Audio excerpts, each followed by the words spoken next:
안녕하세요. 오마이뉴스 김병기 기자입니다. 오늘 모실 이 사람 10만인 오마이뉴스를 매월 후원해온 10만인 클럽 회원은 전 동국대 교법사이신 진우 스님입니다. 최근 조계종 총무원이 자승전 총무원장의 사망을 소신공양으로 규정해 논란이 일었습니다. 죽음을 둘러싼 여러 가지 의혹도 제기되고 있는데요. 진우 스님을 모시고 이 문제를 짚어볼 예정입니다. 또 조계종이 이번 일을 계기로 어떻게 거듭나야 하는지에 대해서도 이야기를 들어보도록 하겠습니다. 그리고 이 사건 현장을 뛰어다니면서 취재했고 단독 기사를 쓰기도 했던 오마이뉴스 박수림 기자도 나와 있습니다. 두 분 잠깐 오마이TV 시청자 여러분들한테 인사하시면 어떨까요? 네. 안녕하세요. 저는 시국법회 야단법석 대변인 맡고 있는 진우입니다. 반갑습니다.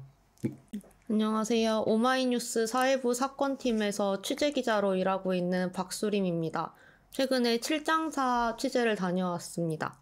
그런데 진우 스님 요즘 마음이 편치 않으시죠? 안녕하지 못하실 것 같은데요. 아무래도 그 자승전 총무원장을 강하게 비판했다가 징계도 받고 이러저러한 소송까지도 이제 휘말리고 계신데 그럼에도 불구하고 영결식장에 다녀오셨다고 얘기 들었습니다. 영결식장 분위기는 좀 어땠습니까? 일단 돌아가신 분이니까 망자에 대한 그래도 예의는 예우 차원이겠죠. 예우 차원이기도 하고 아무리 나쁜 짓을 많이 한 스님이긴 하지만 그래도 공도 없지는 않거든요. 그래서 그리고 저와의 인연도 있어서 그래서 보내드리기는 해야 되겠다 싶어서 조문은 갔었고 분위기는 어느 장례식장이든지 마찬가지지만 그때도 조금 마찬가지였습니다. 그런데 상대적으로 상자 스님들은 그래도 좀 이제는 좀 화해를 좀 하자라는 얘기를 하시는 분도 있었는데 조계종 이제 관계자 특히 이제 호법부 관계자들은 제가 그 자리에서 미국에 있던 신도들도 만났어요. 그런데 그 신도들하고 나가는 걸 또 제 뒤를 미행을 또 붙였다고 하더라고요. 그래서 또 그걸 제가 또 연락을 받아서 그 신도들하고 얘기하는 내내 좀 마음이 좀 불편했습니다. 그 신도들한테도 좀 미안했고. 자승 스님과의 인연과 악연을 그 시청자분들한테 간략하게 소개를 해주실 수 있을지. 제가 2010년도에 미국에 있다가 미얀마로 이제 수행을 하러 가려고 했었어요. 그런데 이제 그때 이제 미얀마에 홍수도 나고 내정이 불안해서 조금 머뭇거리고 있을 때 목동에 있는 국제선센터라고 하는 곳에 새로운 이제 그 절이 생겨서 도와달라고 해서 이제 그때 이제 기도 스님으로 갔었습니다. 이제 거기서 기도를 하고 있는 도중에 이제 이런저런 일을 하게 됐는데 그때 이제 자승 스님이 저를 아주 잘 봤나 봐요. 유능하다고 생각을 했는지 저를 이제 조계종 기획국장으로 이렇게 그 스카웃이라고 그래야 되나요? 이렇게 추천을 해서 이제 조계종에 이제 그 소임을 살게 된 게 2년이 됐습니다. 그렇게 있다가 한 2년 정도 제가 총무원 소임을 살고 나와서 이제 포교당을 하면서 이제 자승 스님하고 좀 멀어졌는데 그리고 작년 2022년 제가 중앙종회 종회위원으로 나가면서 자승 스님의 요 근래 행태에 대해서 비판을 많이 했습니다. 그러면서 그 비판이 굉장히 듣기 싫었는지 조계종에서 제적, 동국대에서는 해고를 당하고 자승 스님의 밑에 있는 최근에는 지금 봉은사 주지인 원명 스님으로부터도 명예훼손으로 자승 스님의 명예를 훼손했다라는 걸로 제가 고발을 당해 있습니다. 자승 스님께서 공이 없는 사람이 아니었다라고 또 방금 말씀해 주셨잖아요. 그러면 스님께서 생각하시는 자승 스님의 공과 과는 무엇인지. 단적으로 말씀드리자면 2008년도에 숭례문이 불타면서 문화재 방제에 대한 경각심이 굉장히 높아졌어요. 그래서 그것으로 제일 큰 혜택을 본 단체 중에 하나가 우리 조계종입니다. 2011년부터 2021년까지 10년에 걸쳐서 2,500억 가량 그러니까 2천억 정도가 세비가 들어가서 그 사찰 방제 시스템을, 예측 시스템을 구현을 했어요. 그것을 처음에 비리 문제에 대한 고발도 많았지만 어찌됐든 그 시스템을 체계화시키고 실현화시킨 게 자승 총무원장 체계였습니다. 그게 공이었는데 그것을 과를 또 얘기하자면 그 시스템을 완벽하게 망가뜨린 게 자승과 자승의 사제인 성무스님과 자승스님입니다. 사찰에 직접 방화를 했으니까. 그러니까 그 방제 시스템이 되고 나서 이교도들에 의한 사찰 방화가 확연히 줄었어요.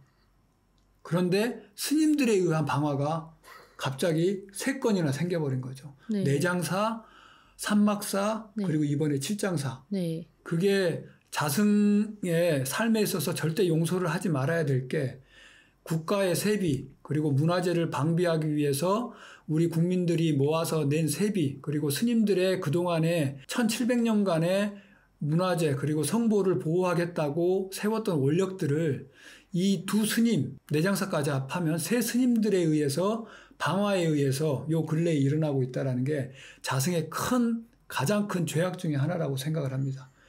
그리고 그것을 소신공양이라고 울부짖고 있는 이 총무원장 이하 이 상홀결사 그리고 조계종 상층부들이 진짜 혀를 깨물고 반성을 해야 되지 않을까 싶습니다. 아무래도 이제 그 종단에 몸을 담고 계시니까 많은 이야기를 들었을 것이라고 이제 그 추측이 되는데요.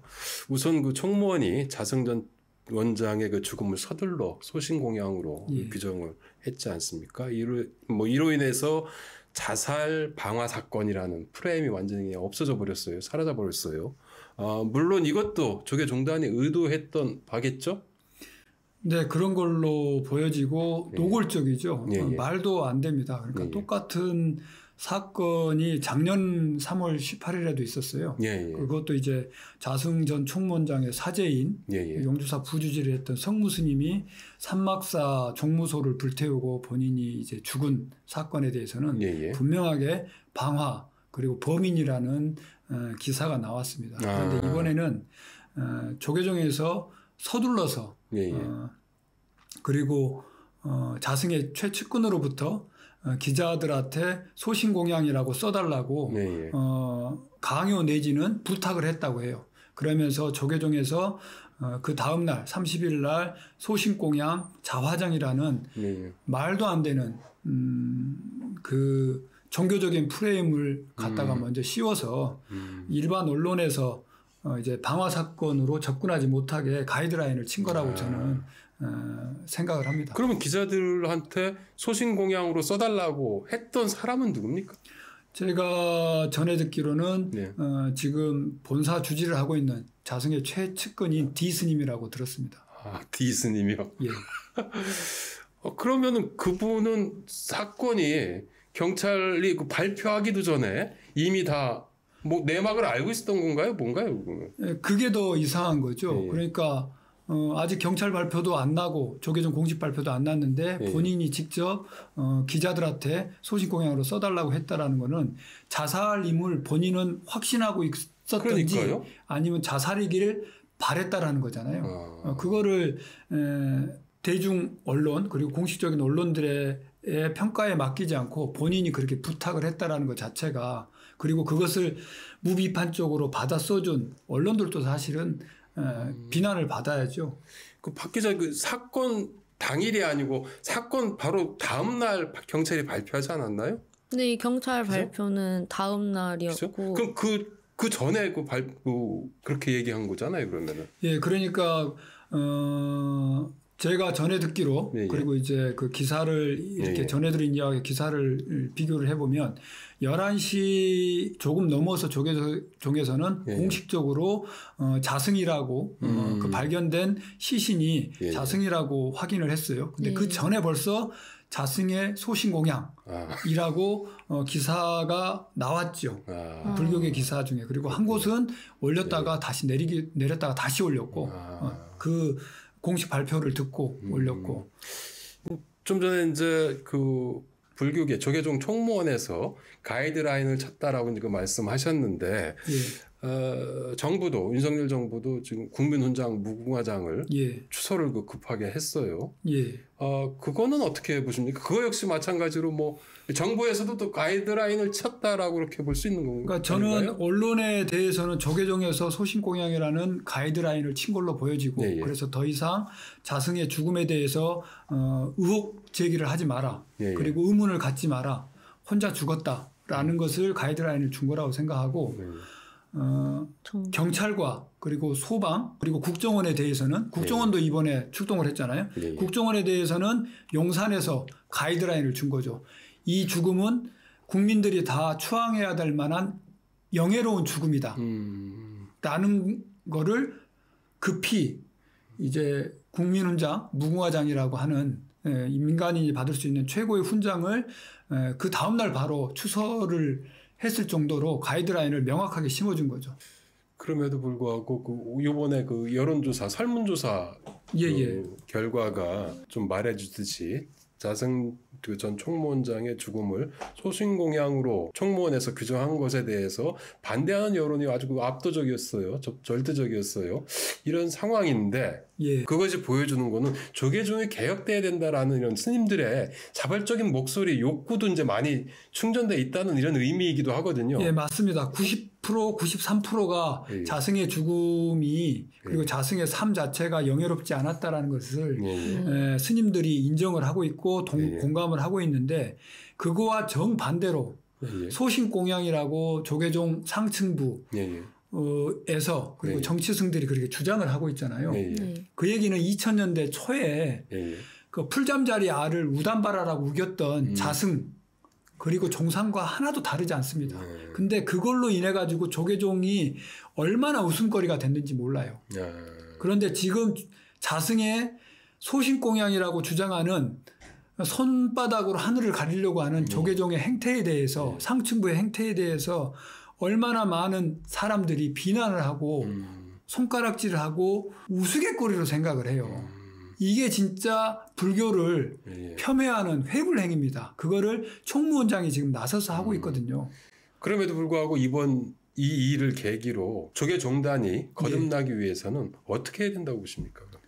이런 목소리들이 계속 나와줘야 되고 이걸 강제를 해내야 되는 거죠. 그러기 위해서는 저희 조계종에서는 아직도 전두환의 국보위 시절에 체육관 선거처럼 하고 있어요. 총무원장을 뽑는데도 그렇게 하지 않고 지금은 이제 그 종도들의 뜻이 93% 이상이 자승의 죽음이 소신공양이 아니면 명예롭지 않다라고 얘기하는 사람들의 뜻과 달리 지금 총무원에서 소신공양이라고 우기고 있잖아요. 그것처럼 조계종의 상층부가 그리고 선출된 권력들이 괴리돼 있다라는 겁니다.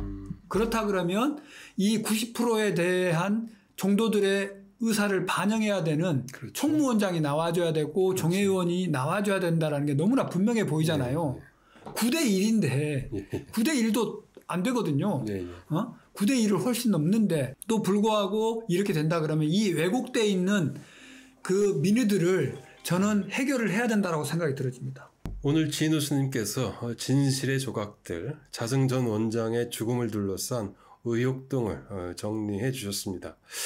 스님의 말처럼 앞으로 경찰이 좀 더 적극적으로 나서서 윤석열 대통령의 지시처럼 경찰이 철저히 좀 수사하는 것이 또 필요하지 않을까라는 좀 생각이 들고요. 그게 또 어떻게 보면은 조계종이 거듭날 수 있는 계기가 될 수 있지 않을까라는 좀 생각을 이야기를 들으면서 했습니다. 스님 그 마지막으로 정리 말씀 부탁드립니다. 죽음은 미화되지도 폄하되지도 않아야 된다라고 생각이 들어집니다.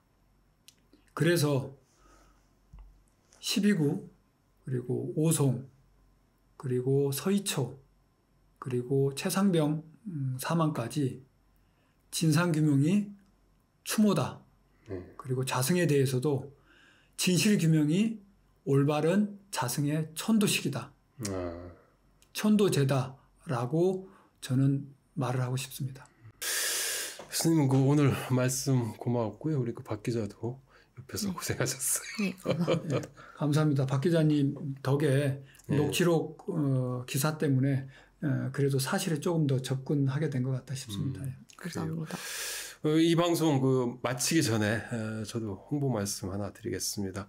아직도 오마이TV 구독 버튼 누르지 않으셨다면 지금 부탁드립니다.